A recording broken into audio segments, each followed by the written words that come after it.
Happy New Year! Welcome to New Day, New Vlog. Magsisimba kasi ako niyan. Gabi rin kasi mag-start ang simba. Ay, mga 5 pala, tapos nakarating ako doon mga 5:30. Kaya mag-aayos lang ako dyan ng konti. Ayoko rin naman pumunta ng simbahan ng Haggard. Pagbigyan nyo na, New Year naman eh. Natapos na rin ako dyan maglagay ng kung ano-ano sa mukha. Tapos sunod naman magsasapatos na ako.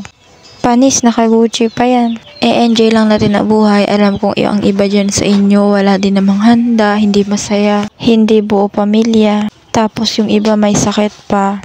Pero okay lang yan, malalampasan din natin yan. Pagsubok lang to. At least, nandyan si God.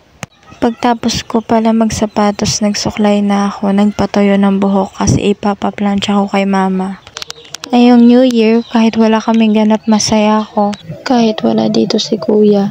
Nasa Maynila na siya ngayon, dito lang siya nag-Christmas, pero sa Maynila siya nag-New Year. Kasi may work siya. Masaya ako dahil wala kaming sakit, walang nararamdaman na kung ano-ano. Mahirap ang buhay pero kakayanin. Ako nga kumakanta-kanta lang dyan, di ko alam. Nasa likod ko na pala si Papa. Ano yun, Nick? Nakakahiya ka. Pero pagpasok niya dyan, niyakap niya ako. Tapos sabi niya sa akin, Happy New Year, Nak. Ang ganda mo, Nak. Ang ganda niyo lahat. O diba may Papa ba kayong ganyan? Ay, ang sarap sa pakiramdam na may Papa akong ganyan, may Papa kaming ganyan. Na maalaga, mapagmahal, madiskarte, masayahin at pogi. Pa ako mapapanood mo man to, proud na proud ako sa'yo.